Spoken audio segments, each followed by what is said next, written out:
Hey, welcome back to Meisner Actor. I'm Kelly Nelson, and this video is kind of a little bit of a somber one. It's about Sandy's death, and again, uh, Sanford Meisner meant so much to so many individual souls, but I have to be selfish and think that maybe his work helped me the most.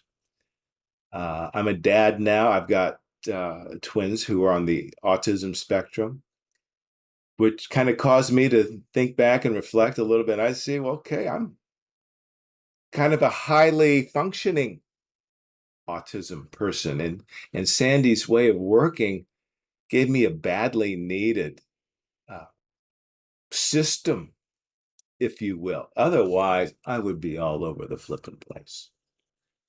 But Sandy was at every rehearsal, every performance, front row seat.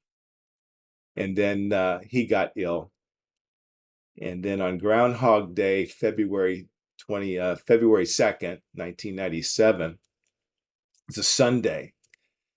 Jimmy Carville gives me a call and says I needed to come visit, that it wasn't looking good. So weeks prior, Sandy had missed a few rehearsals. We were rehearsing for a slate of new plays that we had all written in-house, called it The Next Stage. And even at the age of 91, he never missed a rehearsal meeting or performance. And like a rock, he'd be sitting there in his front row seat with his Birkenstocks and socks, surveying the situation. And so I figured I'd stop by and see Sandy before heading over to the theater for a rehearsal. Sanford Meisner Center for the Arts on Lancashire Boulevard, 5124 was the address. It's now a wine shop. I had a million thoughts going through my head as I turned on to Houston Street. Sandy and Jimmy had a house on Houston Street over at Van Nuys at the time. And I parked on the street and noticed their garage gate was open. And so I just walked in. I could see through the front window. There were half a dozen people or so sitting around the kitchen table. So I walked around to the kitchen entrance, and let myself in.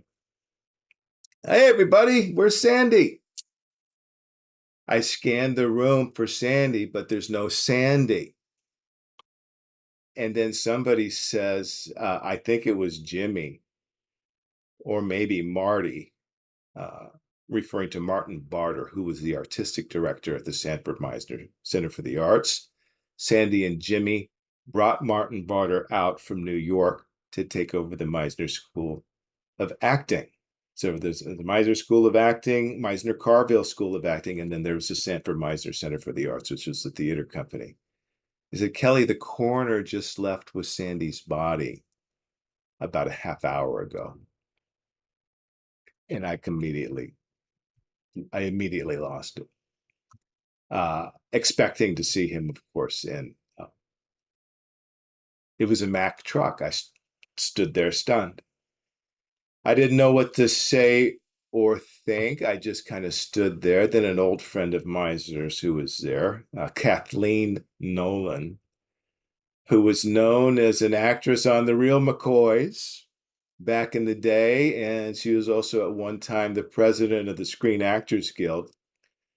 She came up from the table, walked me outside, and soothed me with hugs and old stories. And I will always be grateful for that. It's the first time I met her and the only time I had ever met her. People who were there on Sandy's last day: Jimmy Carville, of course, Bulu Meisner, who is Sandy and Jimmy's adopted son. They discovered him in Bequia, where their primary home was. Jimmy just passed away 2 years ago, this June.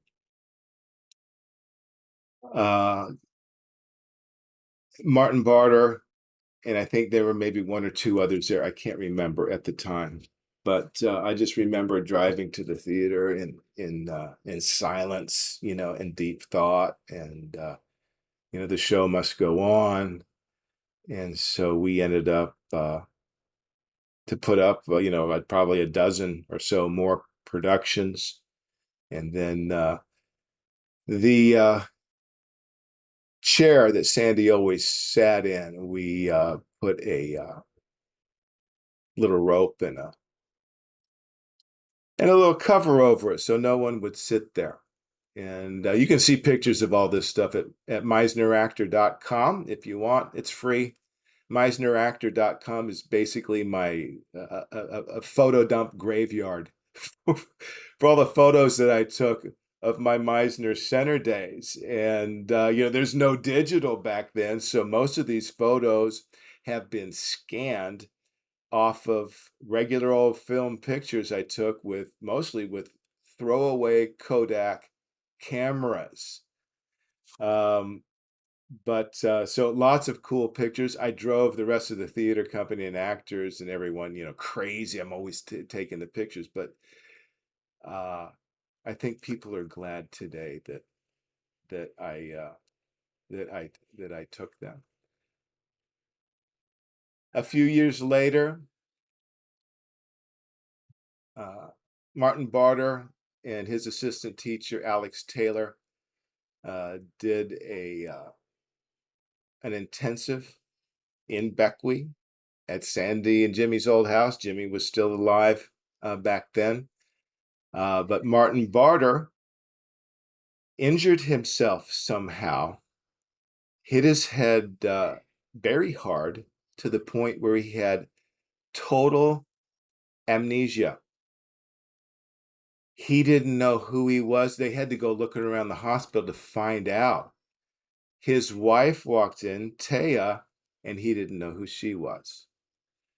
He didn't know who his doctor was from day to day. And this was kind of the beginning of the end of the Sanford Meisner Center for the Arts, which is about 8 years after Sandy died. And that was it. So roughly 1995 to 2005. Our last production at the Meisner Center was a production of Waiting for Lefty. And, one of those shows that we wish would have never stopped. Thanks for watching. Stay tuned.